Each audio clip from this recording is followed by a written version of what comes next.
The first quilt went up on a Tuesday. By Friday, the entire village was laughing. By the first snowfall, people were taking bets on how long Eleanor Hart would last before freezing. She ignored every one of them. Because she wasn't hanging quilts for decoration. She was trapping air. At 39 years old, Eleanor understood cold better than most people understood comfort. She had buried a husband after a brutal winter fever. She had watched 2 different cabins fail against mountain winters. She had learned something valuable from every hardship. The cold rarely entered a house all at once. It crept through walls. Slowly, patiently, one tiny draft at a time. The trouble began after the timber company bought the valley's largest logging operation. For decades, Eleanor earned a living sewing heavy blankets, repairing clothing, and making quilts for nearly every family in town. Then factory-made goods arrived by rail. Cheaper, faster, uniform. Within a year, most customers disappeared. Within 2 years, so did her savings.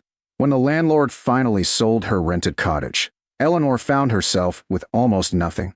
Only a tiny abandoned log cabin on the far edge of town remained affordable. Most people refused to live there. The logs had shrunk over decades. Tiny gaps separated them. The walls leaked heat. The place earned an unfortunate nickname, the icebox. People claimed it required twice as much firewood as any other cabin. Most winters, the previous owners simply abandoned it until spring. When Eleanor bought it, neighbors shook their heads. You'll freeze. You'll spend every coin on firewood. That cabin can't be saved. Eleanor simply smiled. I don't need thicker walls. The blacksmith laughed. What then? I need trapped air. Nobody understood what she meant. The cabin needed work immediately. She repaired the roof, replaced broken window panes, sealed obvious drafts. Then she began hanging quilts. Not over beds, not across windows, across the walls, every wall. Instead of nailing quilts directly against the logs, Eleanor attached narrow wooden strips first. Then she hung the quilts several inches away from the walls, leaving an empty space behind them. An air gap. Visitors thought she'd gone mad. The interior slowly disappeared beneath layers of colorful handmade quilts. Deep blues, warm reds, golden stitching, patchwork patterns collected over decades. The cabin looked more like a fabric shop than a home. Children stopped outside to laugh. Adults laughed harder. One afternoon, the town carpenter visited. He stared silently for nearly a minute. Finally, he asked, "Why leave space behind them?" Eleanor tapped one of the quilts gently. "Still air is an excellent blanket." The carpenter frowned. "So why not nail them flat?" "Because moving air steals heat." She pointed toward the gap. "Trapped air keeps it." The carpenter scratched his beard. "I've never heard that. My grandmother taught me." He shrugged. "Seems like a lot of work." "It is." Then he smiled politely. "I hope it works."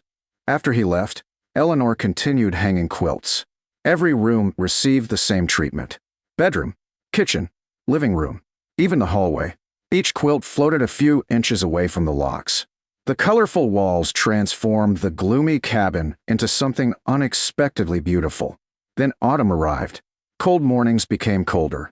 The first fire burned in the stove. Immediately, Eleanor noticed something different. The cabin warmed faster. More importantly, it stayed warm longer. The quilts themselves weren't performing the miracle. The trapped air behind them was.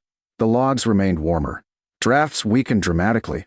Cold no longer radiated directly into the rooms. The difference surprised even Eleanor. By November, she realized another unexpected benefit. The walls no longer felt icy. She could place a hand against a quilt and feel gentle warmth instead of freezing timber. The experiment was succeeding. Meanwhile, the village remained unconvinced. One evening, several neighbors visited. Mostly out of curiosity, the blacksmith walked slowly around the cabin, examining every wall. Finally, he laughed. "I still think you've decorated yourself into bankruptcy." Everyone chuckled.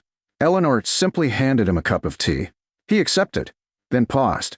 "It's warmer than I expected." She smiled. "The stove's smaller than yours." He looked toward it. Indeed it was. Burning less wood. Much less. He raised an eyebrow. "Impossible." She opened the firewood box. Barely half full. The blacksmith frowned. "You've already been burning fires for weeks." "I have." He looked around again. Something clearly puzzled him. But pride prevented further questions. The visitors left unconvinced. At least publicly. Privately, Several returned over the next few days pretending to borrow sewing supplies. Mostly they wanted another excuse to stand inside the warm cabin. Then winter truly arrived. Temperatures plunged. Snow-covered rooftops. The river froze solid. Smoke rose continuously from chimneys throughout the valley.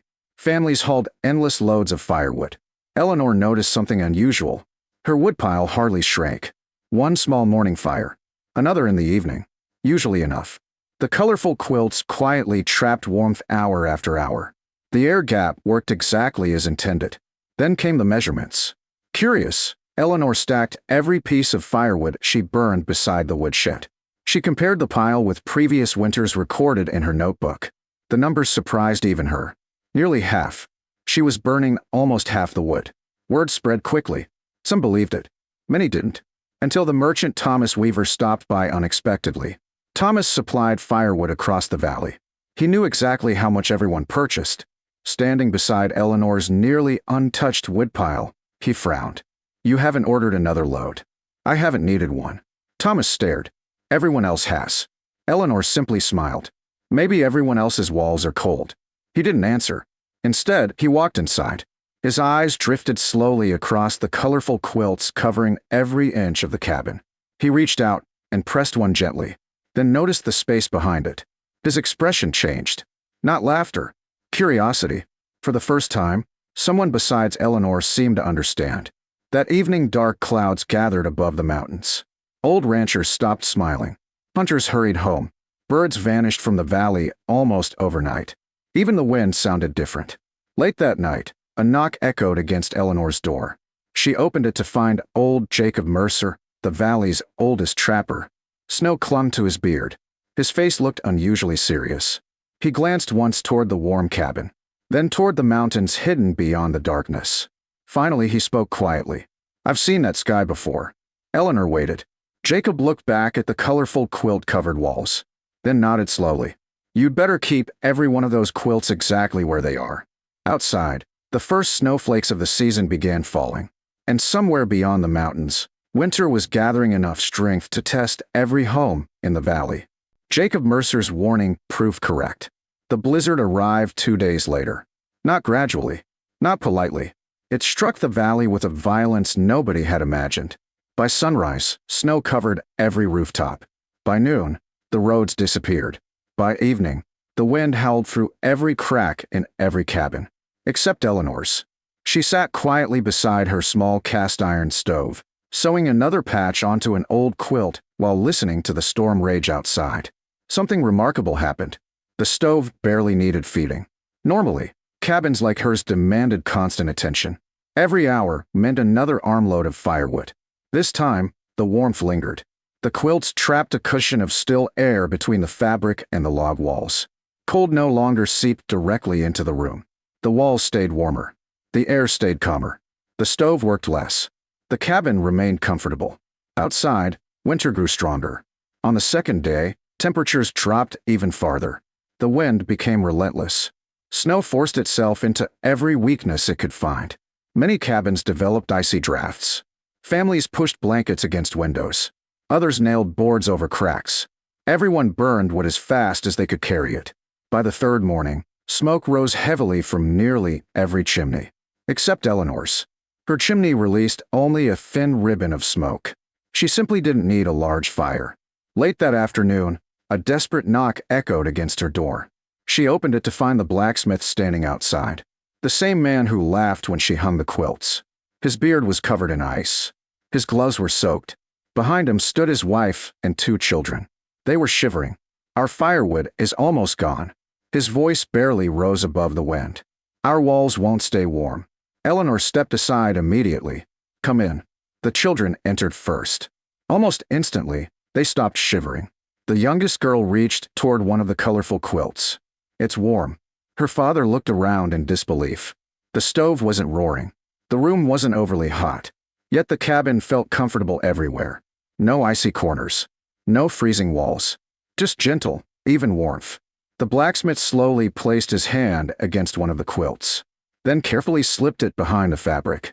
His fingers touched the locks. They weren't freezing. They were merely cool. He stared at Eleanor. "How?" She smiled softly. The cold never reached the room. That evening, more visitors arrived. Then more. Neighbors whose woodpiles had nearly disappeared. Families whose cabins refused to stay warm. People who once laughed now stood silently inside Eleanor's little home. Everyone noticed the same thing. The walls. Not the stove. Not the quilts themselves. The still layer of air hidden behind them. The next morning the storm became even worse. The wind reached frightening speeds. Entire sheds collapsed. Barn roofs tore away. Snow drifted higher than fences. Travel became impossible. Then the mayor knocked. Mayor Samuel Carter entered carrying snow across his shoulders. He looked exhausted. For several moments he simply stood inside the warm cabin. Then he laughed quietly. "I suppose I owe you an apology." Eleanor poured him a cup of tea. "You aren't the first." He accepted the cup. "We've burned nearly 3 times as much wood at the town hall." He looked around again. "You've hardly touched your pile." Eleanor nodded toward the window. "Cold walls consume fire." The mayor looked thoughtful. "Warm walls don't." "Exactly." He remained silent for several moments. Then asked the question no one else had. "Would you show everyone?" Eleanor looked around the cabin. At the colorful quilts. The wooden spacers hidden behind them. The tiny air gap nobody believed mattered. "If it helps." "It will." The blizzard continued another 3 days. By the time sunshine finally returned, the valley looked transformed. Snow buried fences. Roads disappeared beneath towering drifts. Several families had completely exhausted their firewood supplies. Yet Eleanor still had nearly half her original stack remaining. Thomas Weaver, the firewood merchant, couldn't believe it. He walked around the woodshed twice, then counted the stacked logs himself. Finally, he shook his head. "I've delivered 2 extra loads to nearly every family." He pointed toward Eleanor's woodpile. "You didn't need even one." She smiled. The quilts did most of the work. Within weeks, people began copying her idea. Old blankets, wool tapestries, handmade quilts, anything thick enough to create an insulating layer.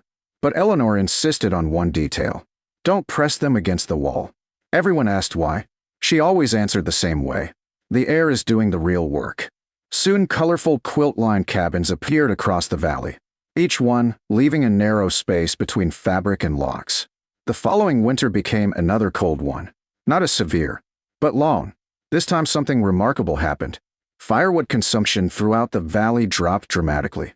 The merchant noticed first, then the foresters, then every family who suddenly found their wood piles lasting weeks longer. One evening the mayor gathered the town in the meeting hall. Unlike the previous year, nobody came to laugh. He invited Eleanor to the front. Holding up one of her handmade quilts, he smiled. "Last winter, we thought these were decorations." Laughter filled the room. Warm laughter, not mocking. The mayor continued. "They turned out to be one of the best ideas this valley has ever seen." Everyone applauded. Even the blacksmith stood first. Months later, Eleanor walked home beneath fresh spring sunshine. The colorful quilts still hung inside her cabin. The walls remained warm. The woodpile remained surprisingly full. She paused for a moment before opening the door. Sometimes the simplest ideas looked the strangest. Sometimes the things people laughed at became the things they copied. And sometimes, the difference between freezing through winter and living comfortably wasn't a bigger fire. It was simply leaving a few inches of quiet air between a quilt and a wall.